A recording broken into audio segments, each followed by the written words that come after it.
and Johnny Parlay with the facts. So relax, grab a drink, then let's kick back. Welcome back, fans, to our Week 9 edition of Fantasy Football Quarterbacks, Tight Ends, and Defenses. I am your host, Jim Sella, and you're listening to The Spread.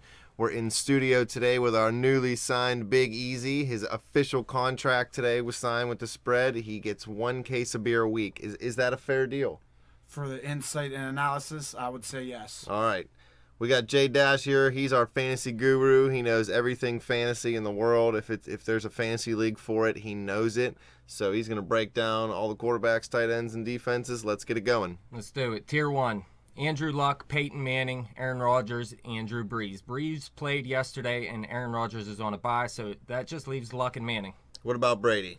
Oh, yes, my fault. Brady is there, too. I had him written under there. Tom Brady is actually killing it. Dominating.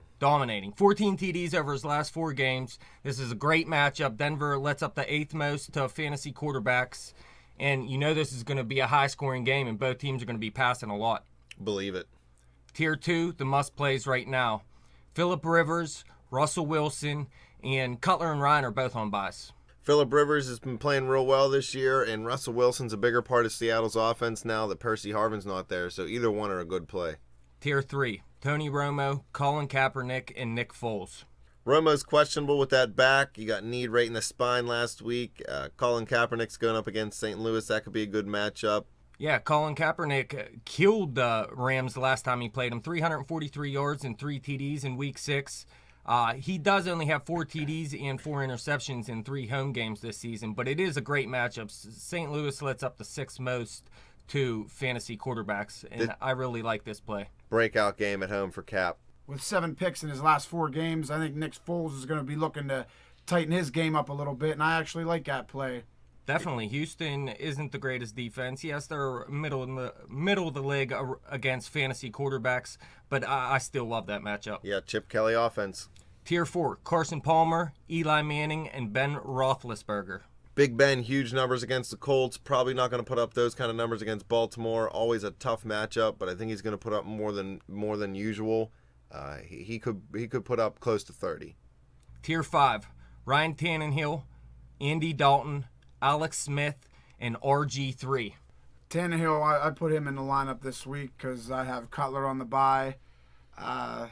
There was a couple guys on waiver. I don't keep 2 quarterbacks in my lineup. There was a couple guys on waivers. Roethlisberger, Romo was there. I figured let's go with the young gun, see what he can do.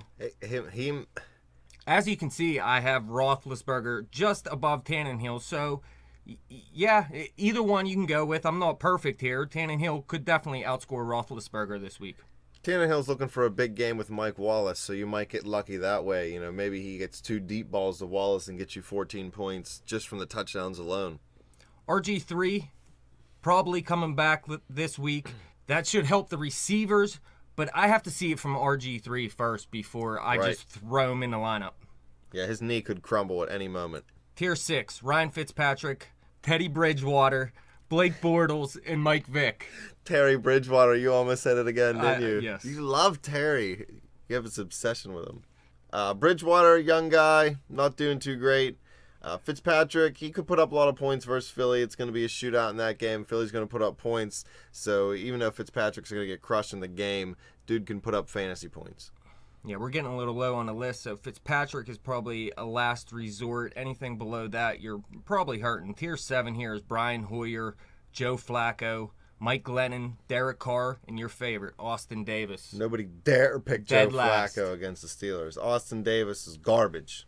Well, the problem with Austin Davis is he just lost his best receiver for the season in Brian Quick, and now it is going to be Kenny Britt, and their number 2 receiver right now is expected to be Stedman Bailey.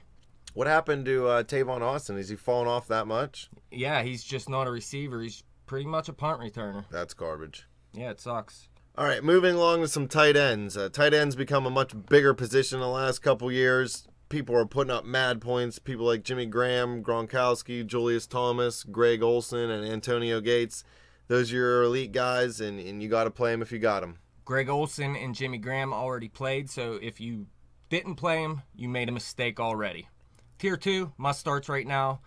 Well, just Jordan Reed this week because Bennett is on a bye for Chicago. I'm not big on Reed, but you love that guy. Really, I just know nothing about him. That's why I never want to start him. But if you say he's good, I'm taking your word for it because you know everything about fantasy. Understandable. And RG3 is coming back, like we said. Oh, there you go. That's definitely a help. Even Couple though extra points, as long as his knee holds up. he played pretty well with the lesser quarterbacks as well. Tier 3, Dwayne Allen, Larry Donnell, Jason Witten, and Vernon Davis, even though he hasn't been playing very well this season. Maybe he has his breakout game.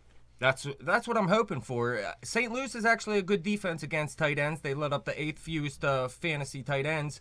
But if you have Vernon Davis, you cannot just sit him on your bench because you know this guy can blow up at any point. Tier 4, Travis Kelce, Zach Ertz, Jared Cook, your man Heath Miller, and Kobe Fleener. Heath Miller had a better game last week. I don't think he's going to do it again this week, though. Baltimore's going to bring more pressure, so I think Pittsburgh might have to keep him in to help block. But he may get a touchdown in the red zone, so that might help you out. Zach Ertz had 5 catches for 48 yards last week and a season high in targets with 8. And coming out of the bye, we were hoping he was going to get more involved in the offense, and Yep. it looks like he might have. It's somewhat of a tough matchup this week against Houston. They play pretty well against tight ends, but I'm hoping he turns it on right now. I think the biggest thing with Houston is you usually keep that tight end in to help block J.J. Watt, so they don't really get a whole lot of targets. So maybe that's why they seem like they do better. So if you're a good tight end, you can break one off. Tier 5, John Carlson, Tim Wright from New England, Clay Harbor, and Chase Amaro. You love these guys. You know what? I actually read an article about that Tim Wright on Pro Football Talk. They're saying he's emerging as a really good second option behind Gronkowski for Brady, and he could even play that Aaron Hernandez role better than Aaron Hernandez did, and he won't even kill anybody. Great matchup this week for him, too. He has 3 TDs in his last 3 games. So, yeah, one of those games he had 1 catch for 1 yard, and it was a touchdown. So that game wasn't that great, but Tim Wright, He's rising. he's like everybody in rising New up. England's offense, though. You got to watch because Oh, yeah. you never know what's going to He's happen. not your starter, but down here in Tier 5, I like him the best out of those guys. Tier 6, Owen Daniels, Jermaine Gresham, Charles Clay, Austin Seferian-Jenkins, Niles Paul, and Crockett Gilmore. Owen Daniels, we heard earlier that he was done for the season with knee surgery, but now they're calling him a game time decision. We don't really know how that works out unless it was just a scope, but they usually would say that. So it's kind of up in the air with him. So if you have him, I would try to wait till right before your game starts to see if you're going to put him in. Yeah, and all these other guys are last resorts. Bums. One stash, Kyle Rudolph. If you're hurting a tight end, stash him, see what happens. He's probably coming back after the Week 10 bye. If you got a keeper league and he's out there, it's worth picking him up. Oh, definitely. He's probably not out there in keeper leagues. I don't know. Some people are stupid. People in your league don't even change their lineup after week 1. 5 defenses that might be available still in your league if you're looking for a defense. Cleveland versus Tampa Bay. Indy at the Giants. Washington at Minnesota. And Minnesota versus Washington. And then last, Jacksonville at Cincinnati, surprisingly. I think Indy at New York could be a good matchup. Eli Manning's struggling this year, so you don't know what kind of offense the Giants are going to bring. He could bring that, let's throw it to the other team for 6 points their way a whole bunch of times. I have Jacksonville last on my list here as sleeper defenses for this week. They do have 4+ sacks in 4 straight games. They have 6 sacks and 2 interceptions, 2 fumble recoveries all in the past 2 games. Gio's out. Andy Dalton isn't the greatest quarterback, especially in terms of fantasy. I'm thinking Jacksonville might be a decent play as a last resort. Believe it, I'm never big on Cincinnati, and I think Jacksonville's only going to get better as the season goes on. Well, that wraps up our Week 9 fantasy quarterback, tight end, and defense. I want to thank all the fans for listening. You can follow us on Twitter at bet_the_spread. Check us out on Facebook and subscribe to our YouTube channel. Everybody have a good night. Thanks, guys, for sitting in. You guys have a good night, too. Peace. Thank you.